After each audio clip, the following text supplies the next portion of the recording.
پاکستانی وزیر خارجہ بلاول بھٹو ان دنوں امریکہ کے دورے پر ہیں۔ اپنا عہدہ سنبھالنے کے بعد بلاول کا امریکہ کا یہ تیسرا دورہ ہے۔ نیو یارک میں اقوام متحدہ کے دفتر میں انہوں نے جنرل اسمبلی کے صدر چابا قریشی کے علاوہ کئی اہم رہنماؤں سے ملاقاتیں کی۔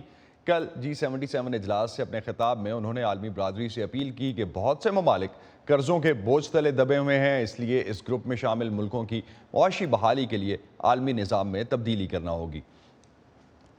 بلاول بھٹو کے نیو یارک کے دورے کے بارے میں مزید بات کرتے ہیں وائس آف امریکہ کے انشمن آپٹے، جو نیو یارک میں بلاول بھٹو کی مصروفیات کی کوریج کر رہے ہیں۔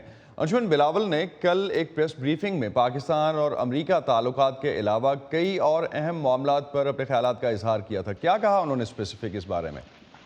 اسپیسیفکلی اسد، یو ایس امریکہ تعلقات کے بارے میں نے فارن منسٹر سے یہ سوال کیا کہ نئی حکومت پاکستان میں آنے کے بعد کیا یو ایس امریکہ کے بیچ رشتوں میں کوئی تبدیلی آئی ہے اور اس کی کوئی مثال وہ پیش کر سکتا ہے۔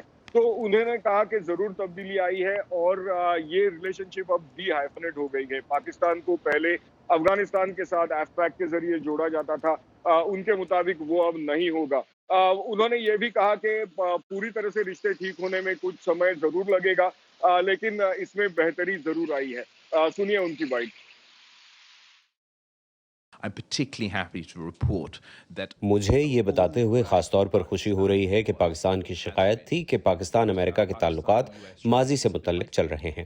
ماضی میں ہم ایف پیک تھے یا پھر ماضی ہی کی کوئی اور شکل۔ اب میرے پچھلے دورے اور سیکٹری بلنکن کے ساتھ بات چیت کے بعد ہم دونوں نے اعلان کیا کہ ہم سرکاری طور پر ماضی سے باہر آ چکے ہیں، اور اگر ہم ماضی میں ہیں بھی تو کسی اور چیز کے بجائے پاک امریکہ ہیں۔ یہ شاید چھوٹا فرق ہو، لیکن یہ ایک طویل عزم ہے۔ میں آپ کو سیاق و سباق سے بتاتا ہوں۔ اگر آپ 2001 سے پاک امریکہ تعلقات کو دیکھیں تو اس کا 99% حصہ دہشت گردی کے خلاف جنگ، انسداد دہشت گردی کی جنگ اور انتہا پسندی کے بارے میں تھا۔ جب سے میں وزیر خارجہ ہوں، ظاہر ہے کہ ہم دہشت گردی پر بات کرتے ہیں، لیکن اب یہ ہماری بات چیت کا تقریباً 10% ہے، اور ہم معیشت میں تعاون، صحت سے متعلق تعاون اور ماحولیات پر بات کرتے ہیں۔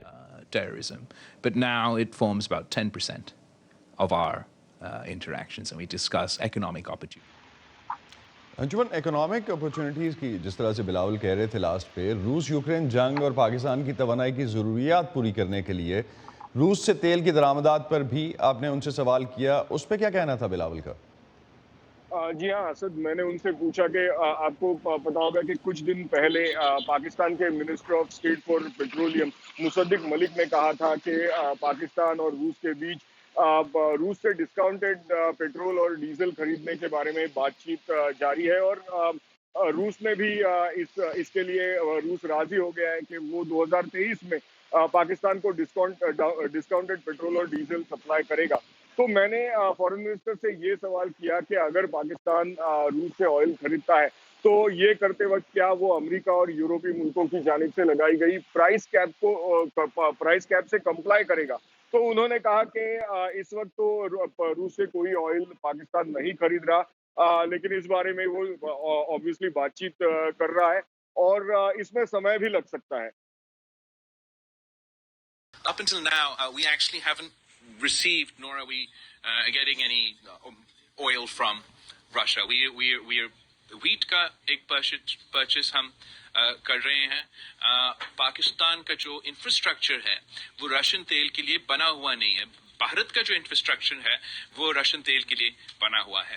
ہاں، ہم ان کے ساتھ انگیج کر سکتے ہیں کسی مستقبل میں ایسا نظام پیدا ہو، مگر جلدی ایسے امکان نہیں ہے۔